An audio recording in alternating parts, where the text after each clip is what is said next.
আসসালামু আলাইকুম ওয়া রাহমাতুল্লাহি ওয়া বারাকাতু।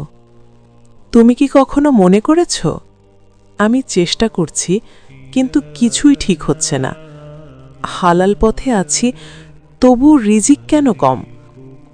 আজকের এই ভিডিওটা মন দিয়ে শোনো, কারণ হয়তো তোমার রিজিক আটকে আছে কিছু অভ্যাসের কারণে, যেগুলো তুমি খুব নরমাল মনে করো। আজ আমি বলবো 7টা এমন অভ্যাস যেগুলো অজান্তেই তোমার বরকত কেড়ে নিচ্ছে। অভ্যাস 1, শুকর না করা। প্রথম আর সবচেয়ে বড় অভ্যাস, নিয়ামত চোখে না পড়া। তুমি যা পাওনি সেটা নিয়ে ভাবছ, কিন্তু যা পেয়েছ তা ভুলে যাচ্ছ। একটা ঘর, একটু খাবার, একটু শান্তি। আল্লাহ বলেন, তোমরা শুকর করলে আমি আরও বাড়িয়ে দেব। শুকর না করলে নিয়ামত থাকলেও বরকত থাকে না। অভ্যাস 2, গুনাহকে ছোট মনে করা। এটা তো ছোট গুনাহ, সবাই তো করে। এই কথাগুলো খুব ডেঞ্জারাস, কারণ ছোট গুনাহ জমে বড় দেয়াল হয়ে যায়। মিথ্যা কথা, হিংসা, পরনিন্দা, নামাজে গাফিলতি, এইগুলোই ধীরে ধীরে রিজিকের দরজা বন্ধ করে দেয়। অভ্যাস 3, ফজরের সময় ঘুমিয়ে থাকা। রাসূল সাল্লাল্লাহু আলাইহি ওয়াসাল্লাম বলেছেন, ফজরের পরে ঘুমানোতে বরকত কমে যায়। তুমি হয়তো সারা দিন ঘাটছ, কিন্তু দিনের শুরুটাই যদি আল্লাহর স্মরণ ছাড়া হয়, তাহলে বরকত আসবে কিভাবে? ফজরের সময়টা রিজিক নামার সময়। অভ্যাস 4, দোয়া করা কিন্তু বিশ্বাস না রাখা।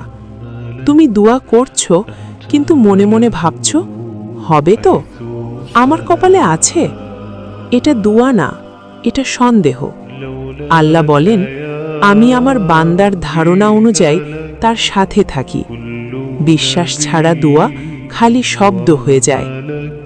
অভ্যাস 5, মানুষকে খুশি করতে গিয়ে আল্লাহকে ভুলে যাওয়া।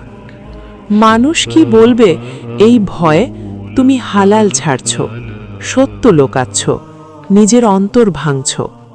মনে রেখো, মানুষ রিজিক দেয় না, আল্লাহ দেন।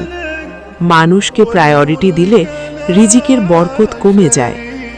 অভ্যাস 6, সম্পর্ক ছিন্ন করা। ভাই, বোন, আত্মীয় তোমার মনে কষ্ট দিয়েছে, তাই তুমি কথা বলা বন্ধ করে দিয়েছ। কিন্তু জানো, রাসূল সাল্লাল্লাহু আলাইহি ওয়াসাল্লাম বলেছেন, যে আত্মীয়তার সম্পর্ক বজায় রাখে তার রিজিক বাড়ানো হয়। ক্ষমা সহজ না, কিন্তু বরকতের দরজা এখানেই। অভ্যাস 7, হারাম ও সন্দেহজনক উপার্জন। হয়তো তুমি বলছো, সবাই তো এভাবেই করে, বাঁচার জন্য বাধ্য। কিন্তু হারাম রিজিক দোয়া কবুল হতে দেয় না। রাসূল সাল্লাল্লাহু আলাইহি ওয়াসাল্লাম বলেছেন, হারাম দিয়ে গঠিত শরীর জান্নাতে যাবে না। হালাল কম হলেও তাতে শান্তি আছে। যদি আজকের ভিডিও শুনে তোমার মনে কোনো অভ্যাস মিলে যায়, তাহলে নিজেকে ঘৃণা করো না, তওবা করো, কারণ আল্লাহ তওবা পছন্দ করেন। হে আল্লাহ, যেই ভিডিওটা শুনছে তার রিজিকের দরজা খুলে দাও, হালাল, বরকত আর শান্তি দাও। আমিন।